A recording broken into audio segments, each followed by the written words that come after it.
Aujourd'hui, dans Bonjour chez vous, on parle de la grâce de Dieu qui n'a pas fini de te surprendre. La grâce de Dieu est accessible à tous, sans aucune exception. Mais est-ce qu'on comprend vraiment ce qu'est la grâce de Dieu? Qu'est-ce qu'elle signifie fondamentalement dans nos vies? Eh bien, c'est ce dont on parle aujourd'hui. Salut! Bonjour! Bonjour! Aurélie nous a rejoint. Tu viens de souligner. Oui, tu m'as balancé hier, j'ai appris. Je peux te faire confiance, hein, Franck. Je peux te dire, Aurélie, que tu as confiance de te balancer. Tu as manqué une formidable émission. C'était magnifique, vraiment. Ouais, belle émission. Si vous ne l'avez pas vue, allez la voir. Vraiment, c'est des sujets hyper importants qui ont été abordés. Et si vous n'aviez pas eu ces révélations, je pense que ça peut changer votre vie. Donc vraiment, allez écouter l'émission d'hier. Super important. Et aujourd'hui, on parle de la grâce de Dieu. Et souvent, on fait appel à la grâce de Dieu, où on a des fois dans nos... Oh Seigneur, ta grâce. Mais Nadine, de quoi on parle quand on parle de la grâce de Dieu, en fait? Tu sais, quand je pensais à cette émission, il y a vraiment cette parole qui est revenue dans mon cœur, ce passage où l'ange Gabriel va aller voir Marie. Et je vois que là, on voit vraiment l'essence de ce qu'est la grâce de Dieu. La Bible dit, dans Luc 1, verset 28, l'ange entra chez elle et dit, « Je te salue, toi à qui une grâce a été faite, le Seigneur est avec toi. » Et la grâce de Dieu, c'est ça, c'est cette faveur. Marie était cette jeune fille, parmi d'autres jeunes filles, mais elle a été sélectionnée, elle a été choisie, la grâce lui a été faite, la bonne volonté, la faveur de Dieu. On dit souvent que la grâce de Dieu, c'est cette faveur imméritée qu'il a envers nous. Et c'est ça la grâce de Dieu en fait. Même nous-mêmes, la Bible va dire plus tard, lorsqu'on parle de la grâce, le mot de grâce, charis, ça veut dire faveur, ça veut dire don, ça veut dire, ça part de la générosité de Dieu envers nous. Et même notre base même de notre évangile, c'est la grâce. Parce que la Bible dit par la bouche de Paul qu'on est sauvé par grâce. C'est par grâce que nous sommes sauvés, c'est pas notre performance. Donc la grâce de Dieu envers nous, c'est cette faveur qu'il nous donne, c'est sa main qu'il étend vers nous, c'est sa bonté, encore une fois, comme on parlait hier, c'est son amour qui se manifeste en fait par la grâce qu'il nous fait en fait. Et quand on pense à la grâce de Dieu, ça nous permet à nous de sortir un peu de l'effort, de sortir un peu de la mentalité de performance, de la mentalité de nos œuvres vont nous acquérir quelque chose. Oui, mais à cause de sa grâce, c'est à cause de sa grâce justement. Sa grâce ne veut pas dire qu'on va pécher, sa grâce ne va pas dire qu'on va fouler au pied sa bonté. Sa grâce ne veut pas dire qu'on va vivre n'importe comment, un peu comme Frank disait hier. Justement, sa grâce nous pousse à la repentance, nous pousse à marcher dans ses voies, mais vraiment de comprendre que sa grâce, c'est ça la base en fait. Et comprendre la grâce de Dieu, c'est de comprendre que oui, je marche, mais alors que je marche, il y a cette faveur qui m'est donnée, que je peux faire appel à lui et que lui-même aussi vient vers moi en fait. Il est venu vers Marie alors qu'il aurait pu aller vers n'importe qui. Il a choisi et Marie a dit à cause de ça, les nations la diront bienheureuse. Et à cause de la grâce de Dieu envers nous, justement, il y aura des bénéfices qui vont sortir derrière, mais tout vient de sa grâce. Et ça, c'est tellement beau de savoir que dans d'autres religions, on pourrait faire des efforts, on pourrait faire certaines choses pour acquérir, pour peut-être espérer que le Dieu se tourne vers nous. Mais nous, enfants de Dieu vivant, enfants du Dieu trois fois saint, du Dieu souverain, du véritable Dieu, on n'a pas d'effort à fournir. Notre salut, c'est par grâce. Et la grâce de Dieu, je crois que avant même toutes les autres choses qu'il pourrait nous donner, de savoir que même notre salut, notre nom dans l'éternité, notre place dans l'éternité avec lui, c'est par grâce. Moi, je trouve ça très merveilleux. Vraiment, oui, la notion d'immérité, en fait. On n'a rien fait pour mériter ça. Et ça, c'est vraiment ce que reflète la grâce, cette gratuité, cette bonté de Dieu. Hier, on parlait de la bonté, de la miséricorde de Dieu. C'est clairement cette bonté et cette miséricorde qui est manifestée au travers de la grâce. Très belle pensée du jour, Nadine. Non, il n'y a plus de pensée du jour. C'est fini. Pourri, les pensées du jour. Non, c'est pas vrai. Non, je ramenais un peu du vieux dans le nouveau, c'est pour ça. Je vois ça. On ne met pas du vin nouveau dans des vieilles outres. Dans une nouvelle saison. Il faut que les gens écrivent sur 10 comment ils trouvent le nouveau concept. Ça y est, t'es d'accord finalement qu'ils donnent leur avis. Lundi, non, je demande pas des opinions de qu'est-ce qu'on peut faire mieux. Je parle de notes, c'est encore pire.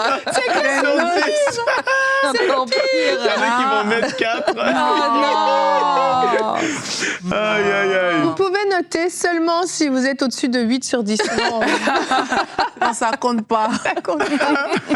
Aurélie, tu allais dire quelque chose? Je voulais dire que dans la grâce de Dieu, il y a aussi ce côté où Dieu nous donne aussi la capacité de faire quelque chose, la capacité d'accomplir des choses, tu vois. C'est par la grâce qu'on est sauvé, mais c'est aussi par la grâce qu'on a cette capacité de résister au péché. C'est par la grâce qu'on a cette capacité d'être saint. C'est par la grâce qu'on peut faire de grandes choses avec Dieu. C'est vraiment la grâce de Dieu qui nous porte.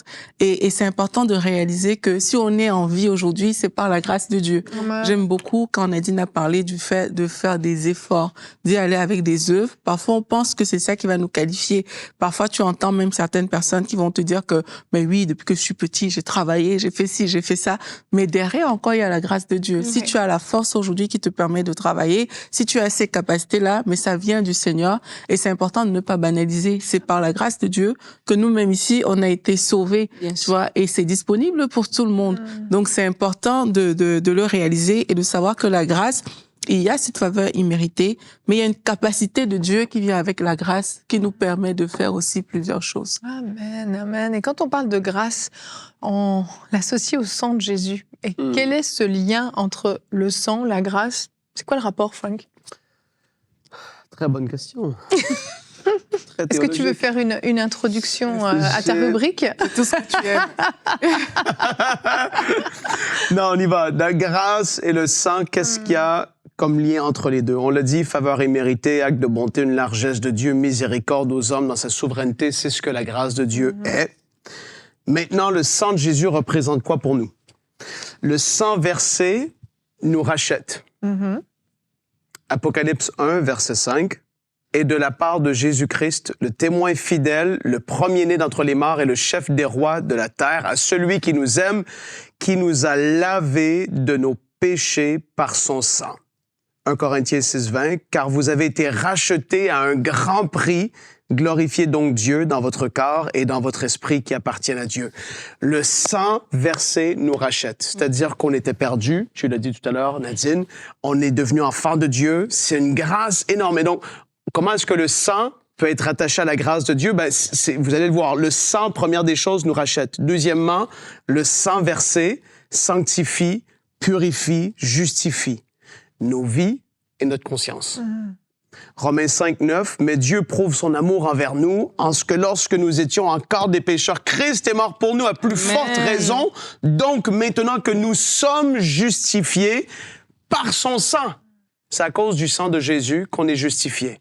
Serons-nous sauvés par lui de la colère. » Hébreux 9, 13, 14. « Car si le sang des taureaux et des boucs et le cendre d'une vache répandu sur ceux qui sont souillés sanctifie et procure la pureté de la chair, combien plus le sang de Christ qui, par un esprit éternel, s'est offert lui-même sans tache à Dieu, purifiera-t-il votre conscience des œuvres mortes afin que vous serviez le Dieu vivant. » Le sang versé a scellé la nouvelle alliance. Jésus dit dans Luc 22, 20, « Après le souper, il prit de même la coupe et la leur donna en disant, « Cette coupe est la nouvelle alliance en mon sang qui est versé pour vous. » Le sang versé sécurise l'éternité.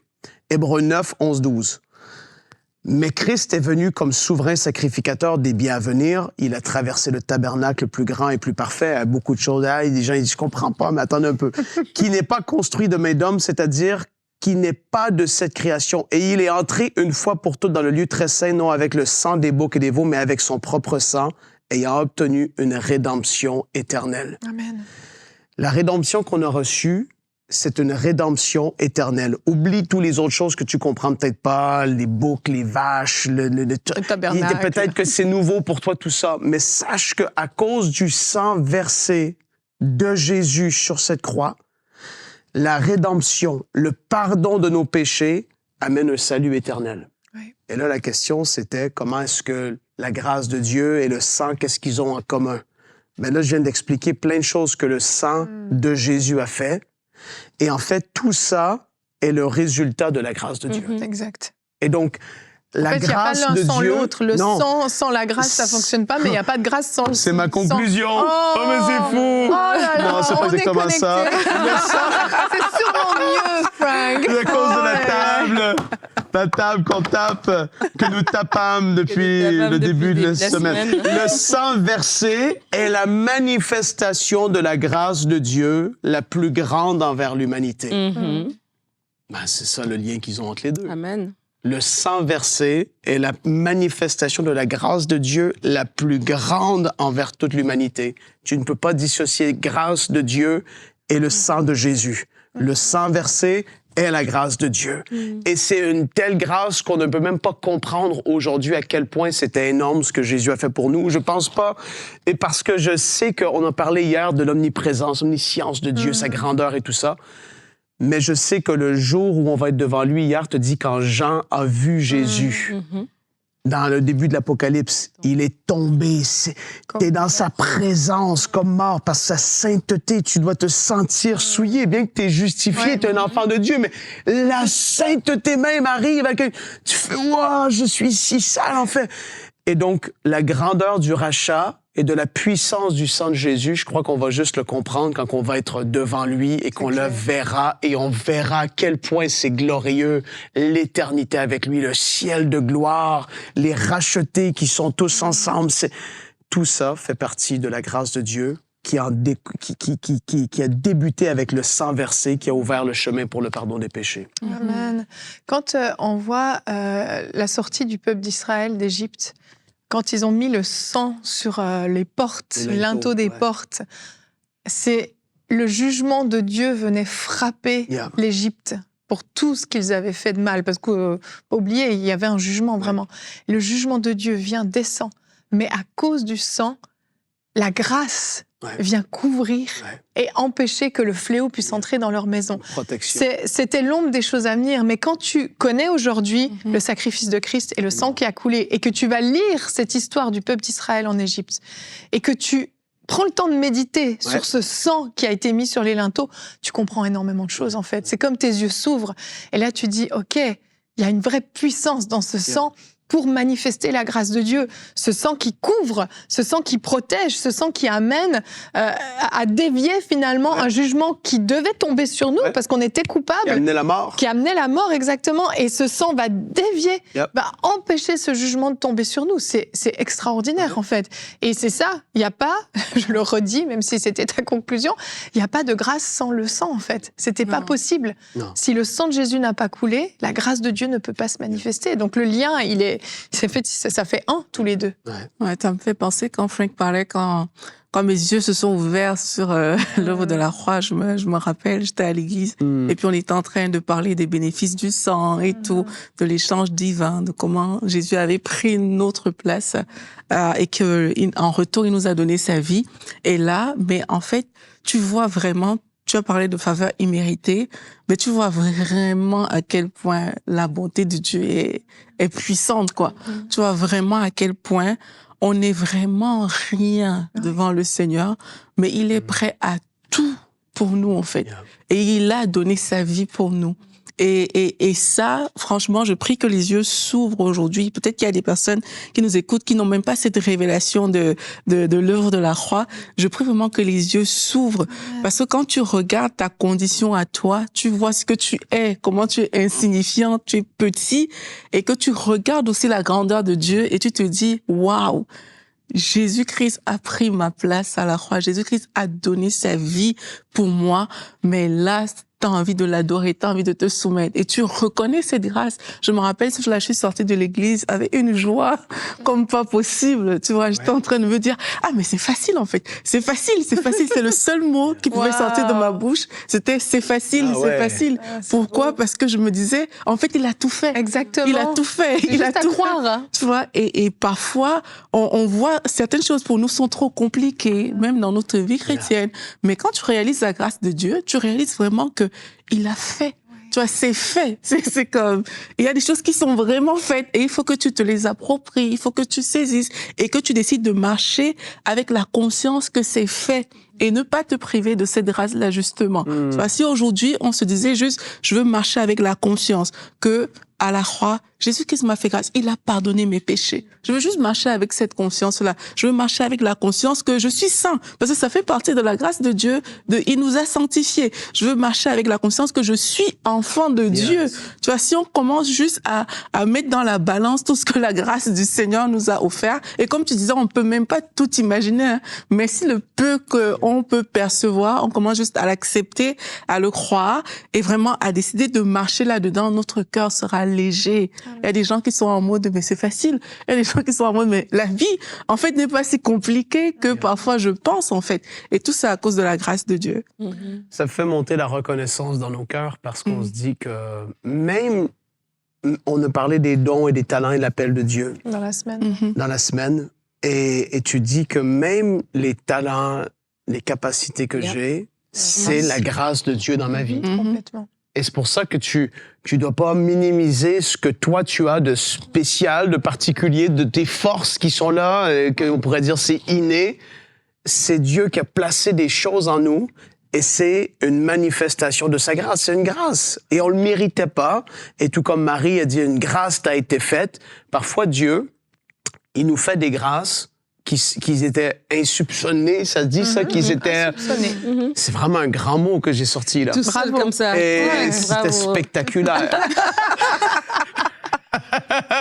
Est-ce qu'on parle du sang de Jésus? C'est deep, là. C'est vraiment de la grosse... wow! Donc, il faut des grands mots aussi. Ouais.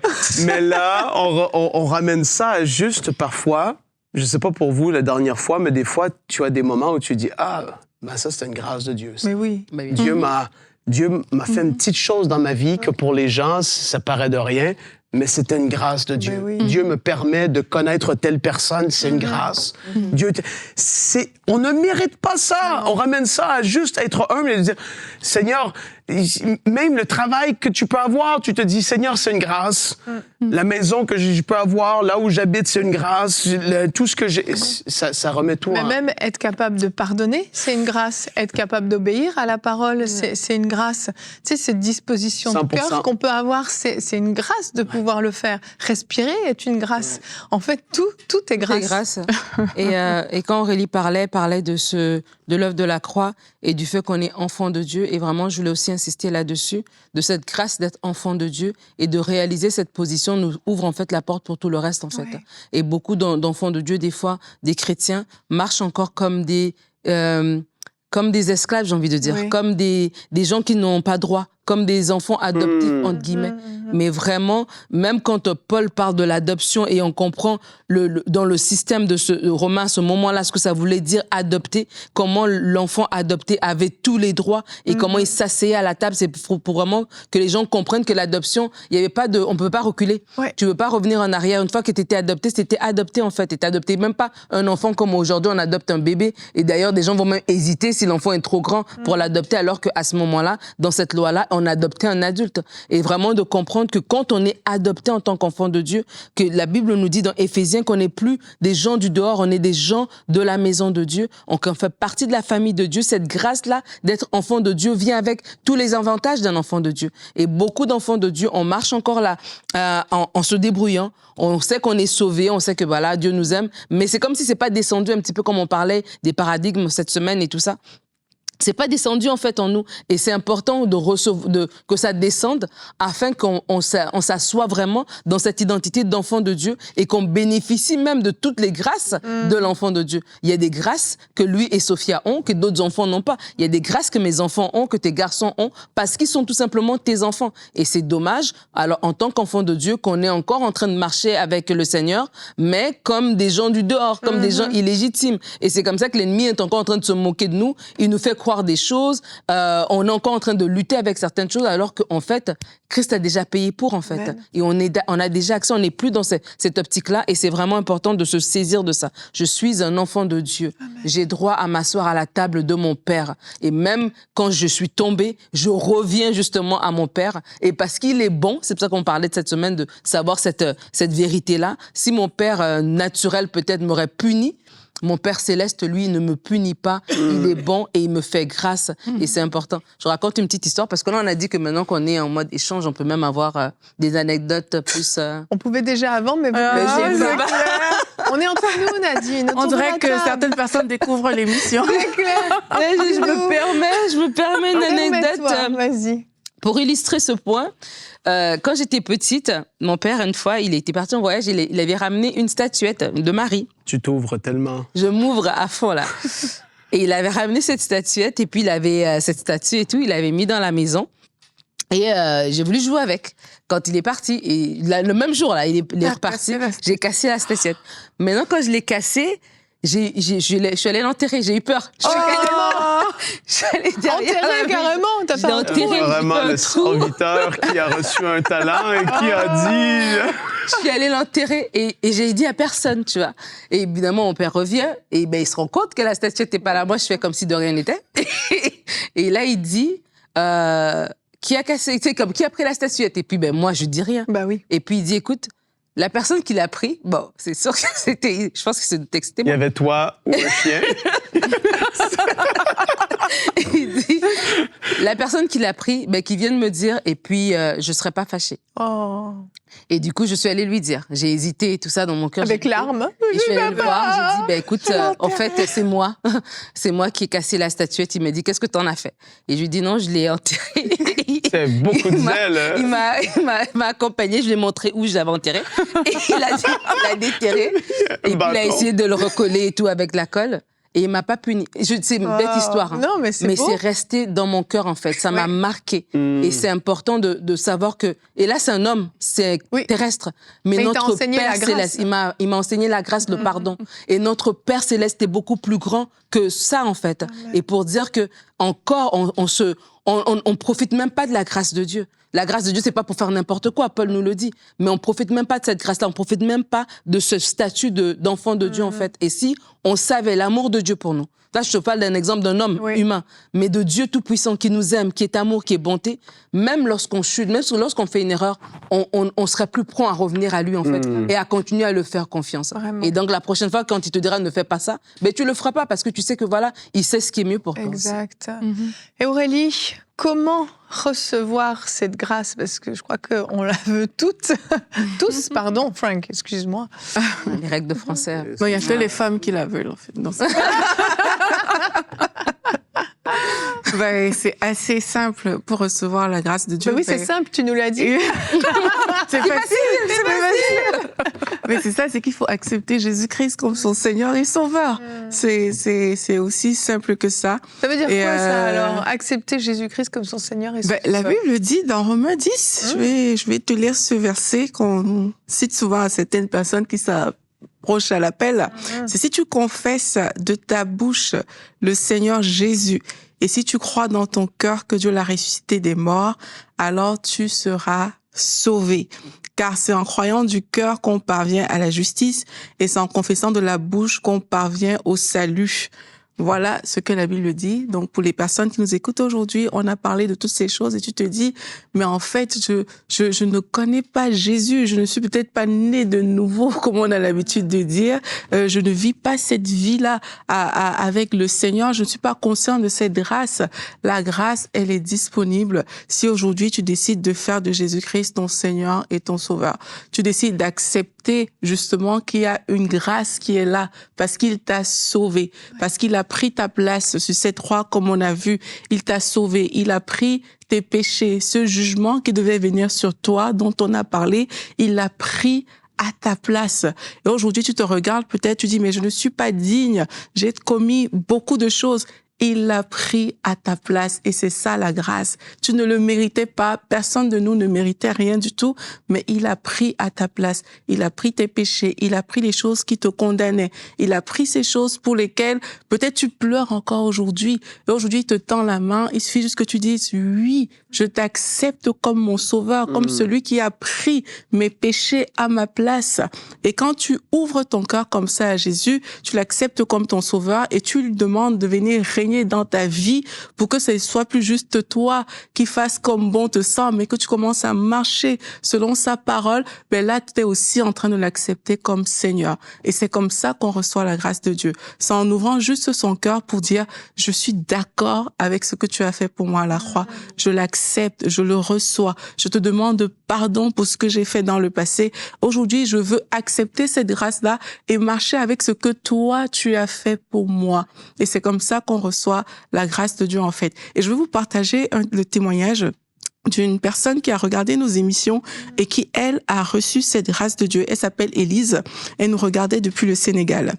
Et elle dit que c'était une émission de prière inspirée sur la repentance. Et lorsqu'elle a regardé cette vidéo, c'est une de ses amies qui l'avait envoyé la vidéo, elle dit, j'ai été délivrée tout de suite. Ma rencontre avec le Seigneur a pris quelques minutes. Et ça peut vraiment prendre juste quelques minutes, en fait. Parce que c'est facile. J'ai ressenti un amour incroyable sur moi. Et lorsqu'on parle de la grâce, c'est ça. C'était cet amour de Dieu qui fait qu'il est capable de porter tout, en fait, de prendre nos péchés. J'ai ressenti un amour incroyable de Dieu sur moi alors que j'écoutais cette vidéo. J'ai tout de suite été convaincue de péché et j'ai pleuré.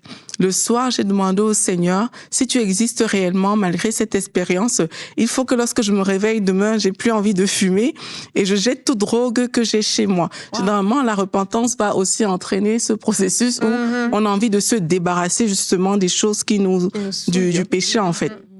Elle dit, et je me suis levée le matin et le Seigneur a réellement fait ça. J'ai eu un dégoût de tout ce que j'avais et j'ai commencé ma marche avec le Seigneur. Et là, elle bénit le Seigneur pour toutes les émissions qu'on fait, qui ont permis qu'elle ait le salut, alors qu'elle a juste reçu une vidéo.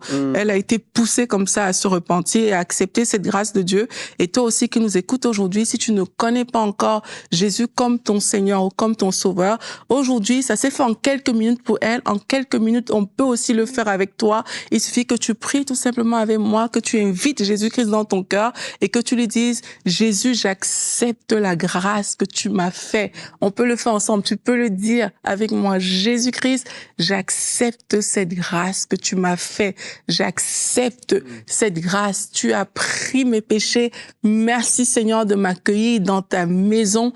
Et alors que tu invites le Seigneur comme ça dans ta vie de tout ton cœur, eh bien, Jésus-Christ est rentré dans ton cœur et là, tu peux être fier. Là, tu peux aussi, comme tous les enfants de Dieu, dire merci Seigneur parce que j'ai reçu cette grâce.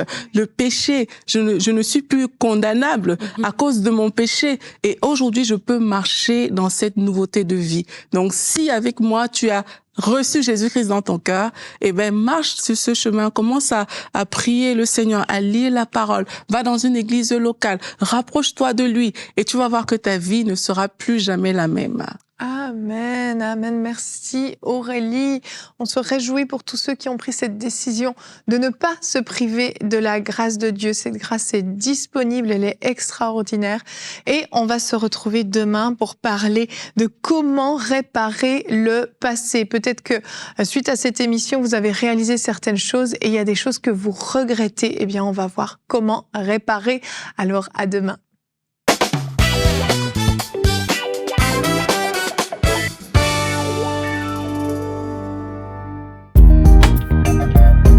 Merci à tous nos précieux partenaires, grâce auxquels cette émission a pu être réalisée.